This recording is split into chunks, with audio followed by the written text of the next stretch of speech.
745 millions d'euros. C'est la somme lâchée par le PSG pour le transfert du prodige du foot français, Kylian Mbappé.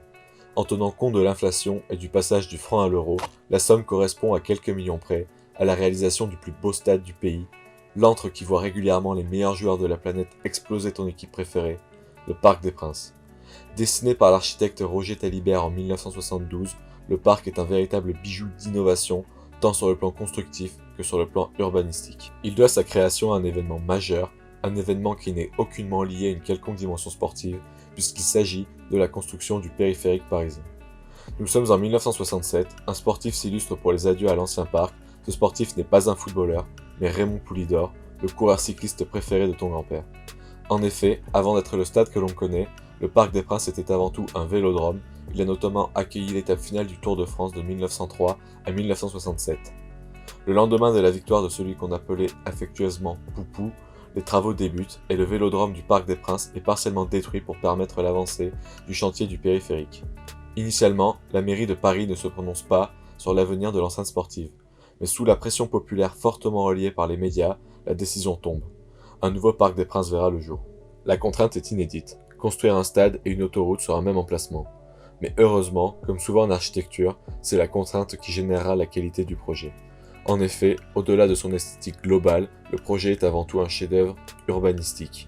Dans une ville comme Paris, où la pression foncière est énorme, l'espace est une richesse rare qu'il faut exploiter au mieux. Le périphérique parisien et ses 140 hectares représentent une énorme perte de terrain, sans compter les nombreuses nuisances qui dévalorisent les espaces à proximité de l'autoroute urbaine la plus empruntée d'Europe. À travers sa proposition avant-gardiste, Roger Talibert parvient à intégrer le périph' dans sa conception en s'appuyant sur ce dernier pour dimensionner les portiques qui composent le fameux stade. Le tunnel, qui contient l'autoroute et ses nuisances, assume également la fonction de fondation pour la structure du Parc des Princes. Relever une telle contrainte technique en 1972 relève du génie. Aujourd'hui encore, la plupart des grandes villes songent à recouvrir leurs infrastructures routières afin de réduire leur impact. Aussi technique qu'un dribble de Neymar, la structure du stade est une véritable masterclass d'architecture. Elle est composée de près de 50 portiques qui supportent la toiture ainsi que les tribunes. Ces immenses portiques aux dimensions variables utilisent la technique de la précontainte croisée. Des câbles verticaux et horizontaux sont préalablement tendus dans la structure en béton, lui permettant de mieux résister à la traction et donc d'avoir une toiture avec d'énormes porte-à-faux. Je ne sais pas si on réalise assez la paire de nécessaire pour faire flotter des poutres en béton de 45 mètres de long au-dessus de la tête de 5000 spectateurs.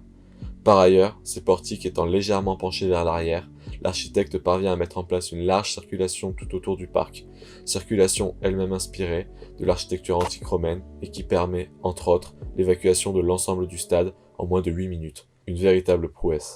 Outre la circulation, la portée de la structure et donc de la toiture permet d'abriter l'ensemble des tribunes.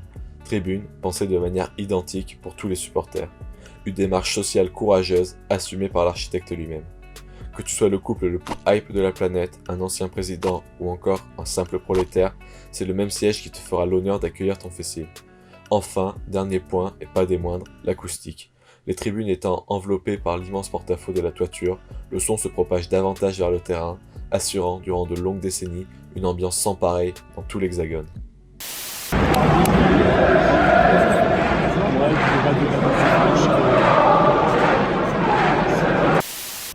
50 ans après, le Parc des Princes résonne encore sous les chants des Ultras. Son architecture éminemment sociale continue de contraster avec ses nouveaux stades blancs et propres sur eux, qui évoquent davantage l'architecture capitaliste mondialisée que la soi-disant dite ferveur populaire revendiquée par certains clubs.